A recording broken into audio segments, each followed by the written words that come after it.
C'est c'est intéressant dans ce que tu dis. Bah déjà, donc, comment tu présentes le projet comme connectant des quartiers existants et pas avec une volonté d'en créer un nouveau.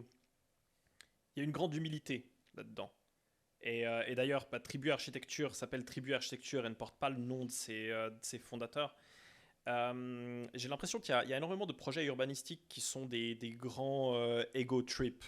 Euh, je vais construire Brasilia au milieu Oui. du champ Chandigarh ou les projets de l'Arabie Saoudite là.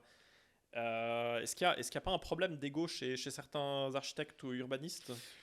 Alors, je pense que cette problématique d'écho, elle existe hein, clairement. Mais elle est plus marquée chez les architectes encore. C'est-à-dire Ah il y ouais. a ce côté de créer une œuvre Pour la à chaque, postérité. voilà, à chaque bâtiment, il faut que ce soit quelque chose de remarquable. Mm. Nous, comme on est urbaniste et architecte, euh, on est des fervents défenseurs de la banalité. Ça ne veut pas dire que banalité dans le sens de mauvaise qualité, hein, mais pas forcément. On n'a pas besoin de toujours marquer, d'être différent des autres, etc. On peut simplement exprimer quelque chose de manière assez simple, hein, comme on voit de nouveau hein, la ville, on va dire classique. Euh, on a des bâtiments on avait des règles esthétiques très posées, hein, mais on avait toujours une expression, voilà, de manière assez fine. On pouvait déceler, ah ben oui, il y a une certaine patte, etc. Mais on se fondait dans un ensemble parce qu'on construisait une rue. On construisait pas le bâtiment de la rue à chaque fois. Or, on a eu tendance ces derniers temps à faire le bâtiment de la rue pour chaque bâtiment.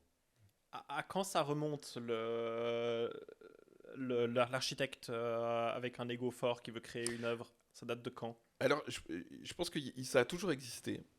À partir du moment où les architectes ont existé, simplement il y avait des cadres qui étaient beaucoup plus forts avant, ce qui fait que c'était moins visible. Parce qu'on avait des règles beaucoup plus strictes, aussi au niveau stylistique justement. Et donc on avait une expression qui était donnée, on devait respecter des hauteurs de corniche, un ordre, les fenêtres, elles devaient voir telle hauteur, etc. etc. Donc on passait à un étage supérieur, elles étaient un peu plus petites. Il y a tout des éléments qui étaient complètement décrits et relativement figés. Ce qui fait que l'expression, elle était beaucoup moins visible. Et quand est-ce qu'on a abandonné ça et pourquoi?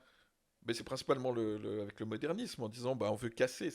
Le Hmm. modernisme, on peut le voir comme le mai 68 de l'architecture. C'est-à-dire, il y a un moment, on n'en veut plus de ces codes, ce qui n'est pas forcément négatif, hein, de nouveau, mais ensuite, ça. Donc, on veut une liberté dans l'architecture, et du coup, une expression qui pouvait aller dans tous les sens. Et du coup, qui est liée aussi avec le développement de cet urbanisme moderniste donc qui est sorti de la logique de construire le vide, mais on a passé à construire le plein. Et donc c'est le cumul de ces deux éléments qui font qu'on va créer des objets chaque fois uniques.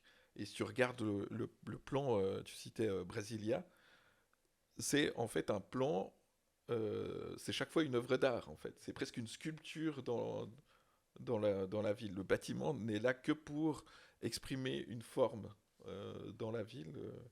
Mhm. Comme un champ de sculpture, quoi, une exposition de sculpture.